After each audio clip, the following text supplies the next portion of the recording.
I'm just watching me be a movie celebrity.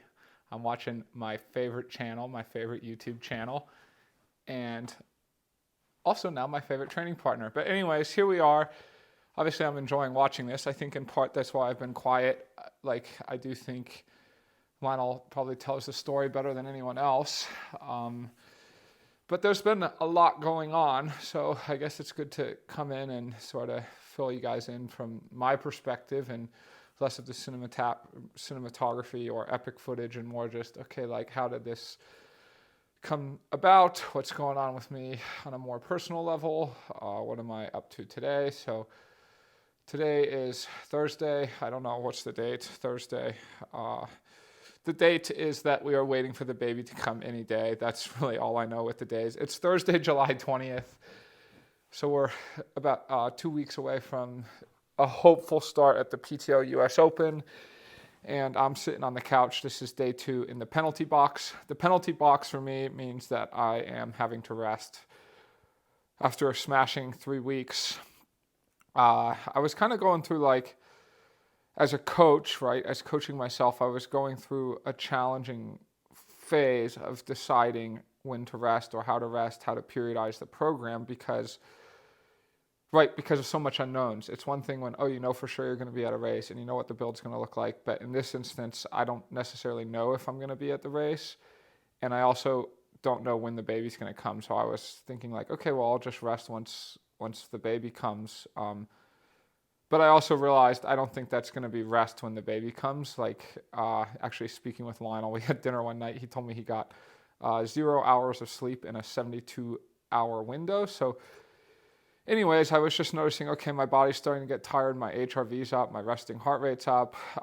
Those are all sort of some metrics. But the more important metrics are life just wasn't rosy-eyed. Life wasn't peachy. I was getting grumpy. I was getting short with Laura. I was hangry a lot, and so I was just okay, I gotta rest tonight. Both if the race happens, but also I think so that I can be present for the birth and actually have some energy stored up for the birth. So 2 days of rest. It's always weird to rest in the middle of a week, but physiology, it obviously does not follow a 7-day weekly plan. So here on the couch resting today, and why don't I show you what I've been working on for my rest day? Let's show you guys. So, let's show them this. Every day we've had a goal of every day we set something up. So this is like a little roller coaster ride for a baby. It plays nice theme music and it rocks them to sleep. And I think they could really do with making a jumbo one. And now we come to what's been going on. These things are kind of fun to set up. They're sort of like Transformers. If you've never done it, they're kind of like Transformers. You see, we got 2 different strollers, 2 different car seats. It's sometimes hard to figure out how they work. You think I can do it? So this one is pretty cool. We just set this one up today. Okay, multiple different buttons. That one extends it out or in. There's these hidden buttons here. You do that and it folds up so that you can put it in the car, you see? So that does that. And then it's also paired with a car seat. So then this has a little button that you press here. No, sorry, not that one. That's when you take it off. This one has here, so that's the bottom. That's what you put in the car.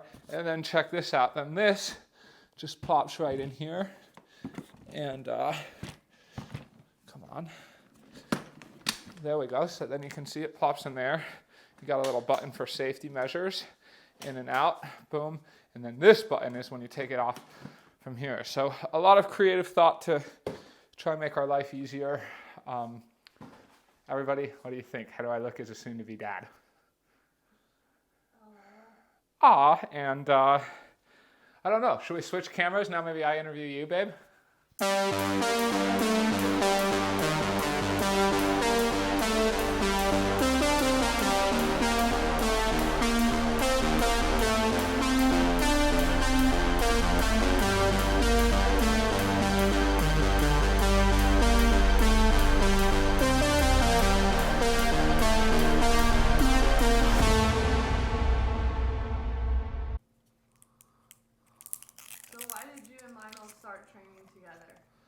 Oh, that's a great question.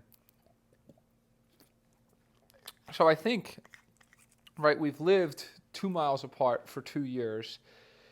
And I think looking in, people have maybe wondered why we haven't trained with each other more over the years.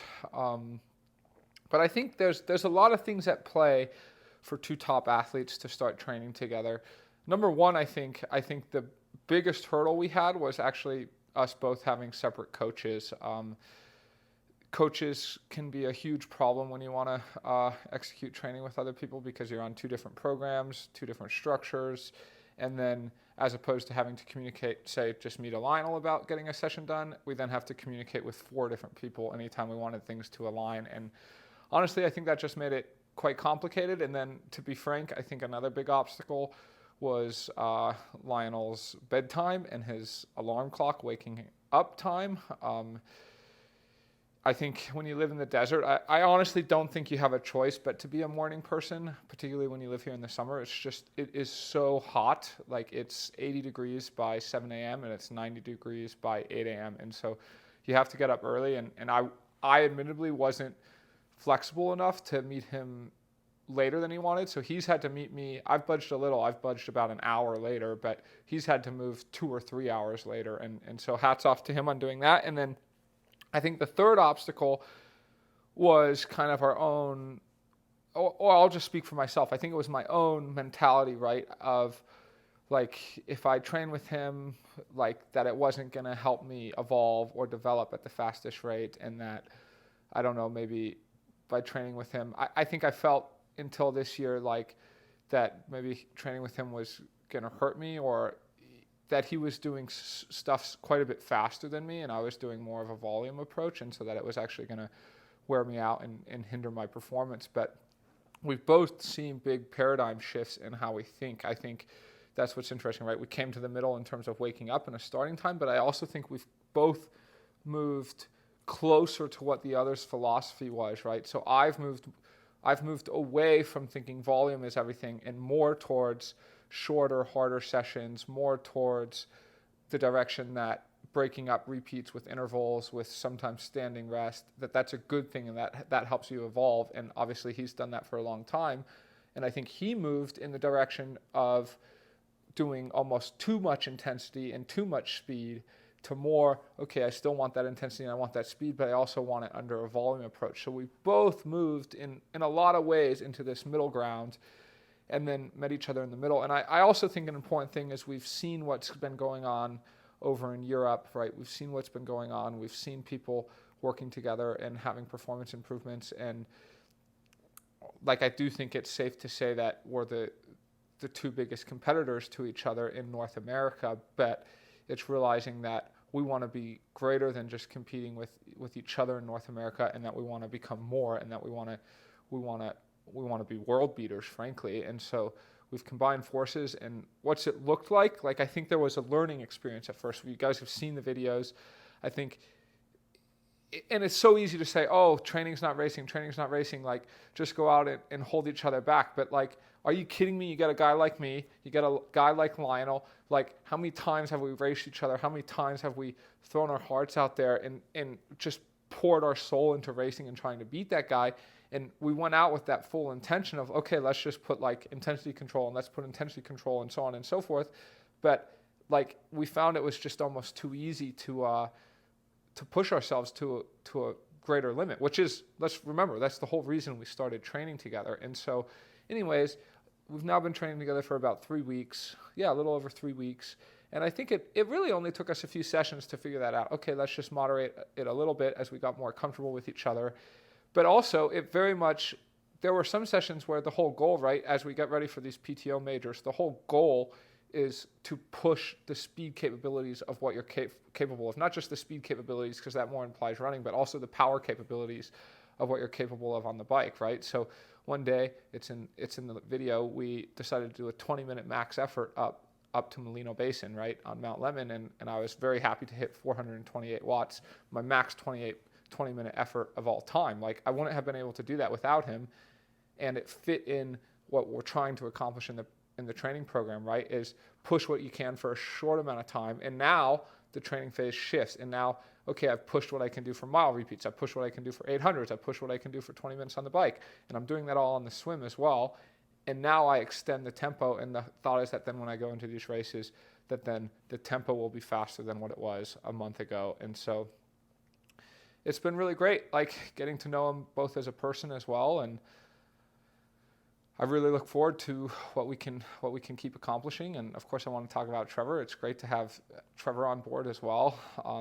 I mean, he's such a young, up-and-coming, promising guy, huge talent on the run, works really hard, just fun to be around. We got 3 different personalities, 3 great people, and like, you got to push hard if you want to be great. And yes, you also have to find that balance of holding back a little, but I think over time we've found that. And now looking back, I can kind of say like, oh wow, we should have started doing this sooner. But you know, everything has its own journey and own time in life, and we started doing it now. And I really look forward. Obviously, Lionel's heading to Oregon, Trevor's heading to Oregon this weekend, and I really look forward to what both of them are capable of.